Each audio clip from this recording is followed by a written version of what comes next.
Prince William County Police Chief Peter Newsham joining us now at noon to talk about what's happening in the county, especially when it comes to crime. We are seeing more and more cases involving ghost guns. This month, a man was arrested for having one after it accidentally went off and struck a neighbor's house. Chief, when people hear the term ghost gun, they may not realize how common these weapons have become. How much of a problem are they right now? You know, illegal firearms, they're always a problem because oftentimes when somebody has a ghost gun or another illegally owned firearm, it's for criminal activity. In this particular case, the person who was using the gun accidentally discharged it, struck a pipe at a neighbor's home, and it flooded, so it ended up being quite a debacle. But you know, as you know, the ghost guns are becoming increasingly available out there, and essentially what they are, they're guns that are being made at home. People are buying the parts online, they're assembling themselves. Oftentimes these weapons they're dangerous because of the way that they're put together. They may not be as accurate. There's a potential for the round to discharge in the weapon. And then again, oftentimes the people who are creating these guns are using for illegal activity. Yeah, I mean, just in a neighboring county, I should say, there was a case recently that we covered where some teenagers are accused of having 3D printers in their bedroom and printing these weapons. I'm just curious, how often are your officers encountering these ghost guns today versus 2-3 years ago? Yeah, it's like I said, it's becoming, I don't have the numbers in front of me, but as we're watching it's on the rise. And I did see that case where, you know, you had the young folks that were actually using the 3D printers locally.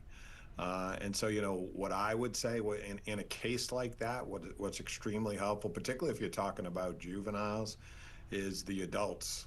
If they see anything that indicates this type of behavior, somebody's got some, you know, you see the pieces of weapons in the home, in the garage, if you see these printers around, let somebody know about it. You know, otherwise what you're doing is you're allowing someone to make a gun that could potentially injure or kill somebody. And Chief, your agency, moving on to another topic here, recently put out a warning about skimmers. We've been alerting people who may have shopped at a Lidl grocery store in Woodbridge about skimmers being placed there. You know, there are normally cameras inside of a grocery store, so have you all figured out who set this one up? You know, we have not yet. We intend to do that, so we have our investigators following up on this. One of the, you know, there's a couple things that I'll point out on these cases. These skimmers do show up from time to time in our businesses, at the point of purchase, at the registers. We ask that our business owners, you know, have very, very clear video at those locations so we can conduct these investigations. You know, the other thing that I always, that I've picked up on with these skimmers is that if there's an option to tap your card as opposed to insert your card, please do that. You cannot be the victim of a skimmer if you tap your card.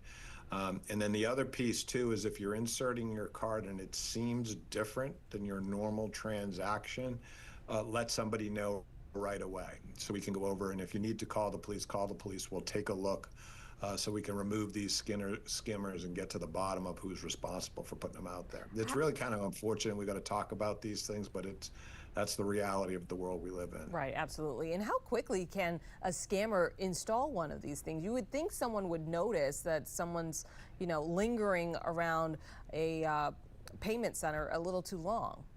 Yeah, that's the rub right there, is that it can be installed very, very quickly. And so when you're going back and you're looking at the video, you got to make sure that is exactly what's occurring. And then, you know, oftentimes people that are involved in this type of behavior are making sure that they cover their faces so they're not identifiable. Right. But there are other ways to figure out, you know, narrowing down the exact time that it occurred gives the investigators an opportunity to do some other things to be able to identify these folks. And oftentimes we do. And like I said, in these particular cases, our intention is to go out there and find the people that are responsible. Because at the end of the day, you know, and what's going on with money today and how expensive things are, you know, it makes it even worse when, you know, you have to go out there and you have to pay, you know, you have to be extremely vigilant about your credit card purchases. You see something that's untoward, and now you got some criminal that's taking advantage of you and your family. Yeah, always check your bill to make sure those charges are correct. Chief, I know this week is a reminder of the dangers that officers face. It's National Police Week. How are you and your department recognizing this occasion? Yeah, thank you so much for mentioning it. So last Monday, we had our annual tribute where we remember all of the folks that either lived or worked in law enforcement in Prince William County. We recognize them at our annual tribute. And just this morning, we had the opportunity down at the National Museum of the Marine Corps, where the Law Enforcement United ride on their way up to DC stopped in about 6 o'clock this morning, and we had a little ceremony there for 6 of our officers that were associated with Prince William who lost their lives in the line of duty. The thing, you know, that I will say about this, and I say it whenever I speak about these officers who gave their lives on behalf of the safety of others, is that, you know, we tell the families in law enforcement that we will never forget. And we mean it, and that's really what Police Week is all about. So if you are out there and maybe you're subjected to a little bit of inconvenience because of the bike rides and the other events that we have, please keep in mind that's on behalf of these survivors who lost a hero in the line of duty, and that's why we do it. And we're going to do it forever to remember these folks who lived their lives that way and gave their lives on behalf of others. Really special that you participated in that ceremony, and thank you for that reminder. Chief Peter Newsham, always great to have you.